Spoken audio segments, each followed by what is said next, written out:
Saya Helmida, BP 19010031. Tujuan laporan keuangan. Laporan keuangan adalah suatu penyajian terstruktur dari posisi keuangan dan kinerja keuangan suatu entitas. Tujuan laporan keuangan memberikan informasi mengenai posisi keuangan, kinerja keuangan, arus kas entitas yang bermanfaat bagi setiap peserta kalangan pengguna laporan dalam pembuatan keputusan ekonomi. Laporan keuangan PSAK menurut PSAK 1 menurut revisi 2013. Manajer laporan keuangan tanggung jawab laporan keuangan. Karakteristik yang pertama, penyajian secara wajar dan tepat terhadap PSAK. Yang kedua, kelangsungan usaha. Yang ketiga, dasar pula. Yang keempat, material dan agregasi. Yang keenam, preferensi laporan. Yang ketujuh, informasi komparatif. Yang kedelapan, konsistensi penyajian. Ada identifikasi laporan keuangan. Yang pertama, posisi keuangan. Yang kedua, laporan laba rugi dan penghasilan komprehensi lain. Yang ketiga, laporan perubahan ekuitas. Yang keempat, laporan arus kas. Yang kelima, catatan atas laporan keuangan. Komponen laporan keuangan. Yang A, laporan posisi keuangan neraca pada akhir periode. B, laporan laba rugi dan penghasilan komprehensi periode. C, laporan perubahan ekuitas selama periode. Yang D, laporan uang arus kas selama periode. Yang E, catatan atas laporan keuangan berisi ringkasan kebijakan, akuntansi, penting dan informasi dasar lain. Dan informasi komparatif untuk metode periode sebelumnya sebagai berikut. Ditentukan dalam paragraf 38 dan 38A. Laporan posisi keuangan pada awal periode kooperatif sebelumnya dan tidak disajikan ketika menerapkan suatu kebijakan akuntansi secara retrospektif atau membuat penyajian kembali pos-pos laporan keuangan atau ketika entitas mengklarifikasi pos-pos dalam laporan keuangannya sesuai dengan paragraf 40A sampai 40D. Laporan posisi keuangan atau neraca. Yang pertama, laporan yang menunjukkan posisi keuangan pada tanggal tertentu. Yang kedua, menyajikan posisi aset sama dengan liabilitas ditambah ekuitas. Yang ketiga, penyajian dapat menggunakan struktur atau stafel. Yang keempat, perusahaan dapat menggunakan metode klarifikasi lancar, tidak lancar, atau pendekatan lain, misalnya pembankan tidak menggunakan klarifikasi lancar dan tidak. Laporan posisi keuangan. Yang pertama, informasi minimal yang disajikan dalam laporan keuangan dapat ditambahkan jika penambahan tersebut relevan. Yang kedua, penyajian dalam lain sendiri atau dalam notis tergantung dari materialitas informasi tersebut. Yang ketiga, pembebanan aset lancar dan tidak lancar secara realitas jangka pendek dan jangka panjang. Pajak tanggungan tidak boleh diklarifikasikan sebagai jangka pendek. Laporan posisi keuangan atau neraca. Perubahan definisi seperti kewajiban menjadi liabilitas dan hak minoritas menjadi kepentingan non pengendalian.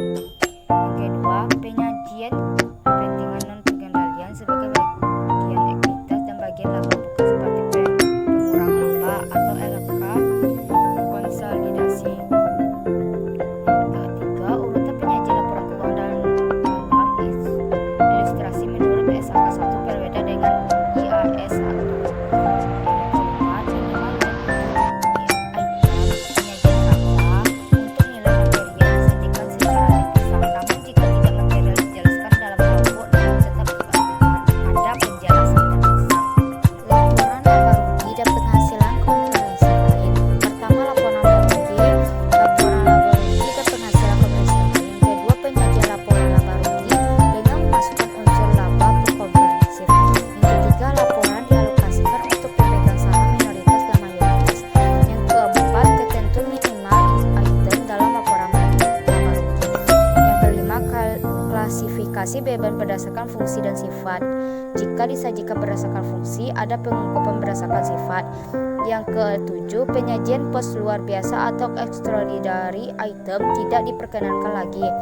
Yang ketujuh, minimal line item untuk komponen laporan laba rugi komprehensif untuk memberikan informasi kepada pengguna kepada beban keuangan atau pajak.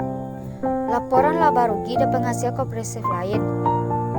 Yang pertama, penyajian laporan keuangan dengan dua pendekatan. Yang pertama, laporan laba rugi terpisah dari laporan laba rugi dan penghasilan komprehensif lain sehingga terdapat dua laporan. Yang kedua, laporan laba rugi dan penghasilan komprehensif lain dalam satu laporan. Yang kedua, penyajian laporan laba rugi untuk periode berjalan diatribusikan kepada kepentingan pengendalian dan non-pengendalian. Yang ketiga, penyajian total laba rugi komprehensif untuk periode berjalan diatribusikan kepada kepentingan pengendalian dan non-pengendalian. Laba rugi komprehensif atau COL. Pertama, ketika pos-pos pendapatan atau beban bernilai material, maka entitas pengungkapan sifat dan jumlahnya secara terpisah. Penyebabnya pengungkap terpisah. Yang pertama, penurunan nilai pesertian atau aset tetap dan pembeliannya. Yang kedua, restrukturisasi atas aktivitas suatu aset, entitas atau dan untuk suatu liabilitas deestimasi atas biaya restrukturisasi. Yang ketiga, pelepasan aset tetap. Yang keempat, pelepasan investasi. Yang kelima, operasi yang dihentikan. Yang keenam, penyelesaian litigasi. Dan yang ketujuh, pengembalikan liabilitas estimasi lain. Entitas menyajikan analisis beban yang diakui dalam laporan laba rugi dengan menggunakan klasifikasi berdasarkan sifat atau fungsinya. Dalam entitas mana yang ada menyediakan informasi yang lebih andal dan relevan. Penghasilan komprehensif lain. Yang pertama, penghasilan komprehensif lain berisi pos-pos penghasilan dan beban termasuk penyesuaian relasifikasi yang tidak diakui dalam laporan laba rugi sebagai diisyaratkan atau diizinkan oleh SAK. Komponen-komponen penghasilan komprehensif. Yang pertama, selisih revaluasi aset tetap. Yang kedua, pengukuran kembali program imbalan pasti. Yang ketiga, laba rugi dan dampak dari penjabaran laporan keuangan. Yang keempat, perubahan nilai investasi available for sales. Yang kelima, bagian efektif dari keuntungan lindungan arus kas. Yang keenam, bagian penghasilan komprehensif asosiasi. Laporan perubahan ekuitas. Yang pertama, menunjukkan total laba rugi komprehensif selama suatu periode yang diatribusikan kepada pemilik entitas induk dan tidak pihak non-pengendalian. Yang kedua, untuk tiap komponen ekuitas pengaruh dengan retrospektif. Yang ketiga, rekonsiliasi antara saldo awal dan akhir periode yang timbul dari yang pertama, laporan laba rugi. Yang kedua, pos pendapatan komprehensif. Yang ketiga, transaksi dengan pemilik dalam kapasitas sebagai pemilik. Laporan perubahan ekuitas atau catatan atas LK. Yang pertama, analisis penghasilan komprehensif lain berdasarkan pos. Yang kedua, jumlah dividen yang diatribusikan kepada pemilik dan nilai dividen per saham diungkapkan dalam catatan atas laporan keuangan. Yang ketiga, penyajian dibedakan untuk masing-masing kelas. Yang pertama, modal vektor. Yang kedua, saldo akumulasi dari penghasilan komprehensif. Yang ketiga, saldo. Catatan atas laporan keuangan. Yang pertama, catatan atas laporan keuangan.